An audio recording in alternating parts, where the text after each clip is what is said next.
বিসমিল্লাহির রহমানির রহিম। আসসালামু আলাইকুম ডিয়ার ভিউয়ার্স, আশা করি সবাই ভালো আছেন। মহান আল্লাহর অশেষ রহমতে আমিও ভালো আছি। আজকে একটা বিষয় নিয়ে একটু আলাপ করতে চাই, সেটা হচ্ছে বর্তমান যে সবজির বাজার, এটা নিয়ে একটু আলাপ করতে চাই। আমাদের বন্ধুদের অনেকেই দারুণ উৎফুল্ল যে সবজির বাজার দারুণ সহনশীল বা অনেক সস্তা। নিঃসন্দেহে ক্রেতা হিসাবে আমাদের জন্য এটা অনেক স্বস্তিদায়ক ব্যাপার। কারণ আমরা কিছুদিন আগেও যেখানে সবজির কেজি ছিল সবগুলো 100 টাকার উপরে, এখন গড় পড়তা সেটা 30 টাকা 20 টাকায় চলে এসছে। নিঃসন্দেহে এটা ক্রেতা হিসাবে, কনজিউমার হিসাবে নিঃসন্দেহে আমাদের জন্য এটা স্বস্তিদায়ক। কিন্তু একই সাথে আবার কিছু জিনিস আমাদেরকে ভাবতে হচ্ছে। যেমন ধরুন, ঢাকায় এই মুহূর্তে 20 টাকা 25 টাকায় খুব ভালো মানের ফুলকপি পাওয়া যায়, বাঁধাকপি 30 থেকে 40 টাকায় পাওয়া যাচ্ছে, ব্রকলি 30 থেকে 40 টাকায় পাওয়া যাচ্ছে, মূলা 20 টাকা 30 টাকা, কোয়ালিটি ভেদে কম বেশি দাম আছে। শিম এরকম 40 টাকা 50 টাকা, বেগুন 60 টাকা 50 টাকা 70 টাকা, বিভিন্ন কোয়ালিটি ভেদে ভিন্ন ভিন্ন। আলু ও মোটামুটি রিজনেবলের মধ্যেই চলে এসছে। এই যে আমরা যে প্রাইসটায় কিনছি, ইটস ওকে, অবশ্যই আমাদের জন্য স্বস্তিদায়ক। কিন্তু একই সাথে আমরা কিন্তু কিছু ভিডিও বা খবর আমাদের কাছে এসেছে যে ফুলকপির দাম না পেয়ে কৃষক, অর্থাৎ যিনি এই ফুলকপি ফলাচ্ছেন, এগুলো নষ্ট করতেছেন। আমরা কিছু ভিডিও দেখেছি যে এরকম পা দিয়ে ড্যামেজ করা হচ্ছে, আবার কিছু ভিডিও দেখলাম কাস্তে দিয়ে কুপিয়ে কুপিয়ে পুরো ড্যামেজ করা হচ্ছে ক্ষেত। কেন?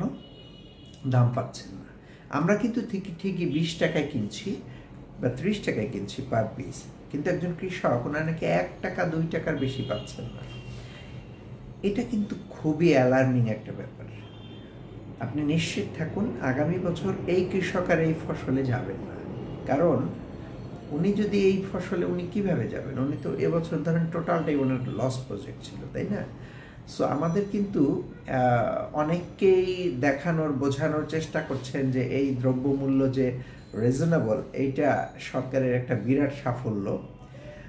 আমরা কিন্তু ঠিকই ন্যায্য মূল্যে কিনছি, কিন্তু যিনি কৃষক উনি কিন্তু 20 ভাগের 1 ভাগ পাচ্ছেন। অর্থাৎ আমি যদি 20 টাকা একটা কফি কিনি, উনি এই ফুলকপিটা উনি বিক্রি করেছেন 1 টাকা, 20 টাইমস বেশি টাকায় আমাদের কিনতে হচ্ছে। সো এখানে কিন্তু সরকারের একটা বিরাট বিরাট বিরাট ব্যর্থতা আছে। মধ্যস্বত্বভোগীরা এরকম 20 গুণ প্রফিট করবে, এখানে সরকারের কি কিছু করার থাকবে না? তাহলে সরকারের কাজটা কি? দ্রব্যমূল্য কমাতে সরকারের ভূমিকাটা থাকবে, যারা উৎপাদক তাদের ন্যায্য মূল্য পেতে হবে। আবার একই সাথে মধ্যস্বত্বভোগীরা যেন বিরাট কোনো কারসাজি না করতে পারে, সেটার দিকেও তার নজরদারি রাখতে হবে। আদারওয়াইজ আগামী বছর কিন্তু এর একটা বড় ফল আমাদের ভোগ করতে হবে।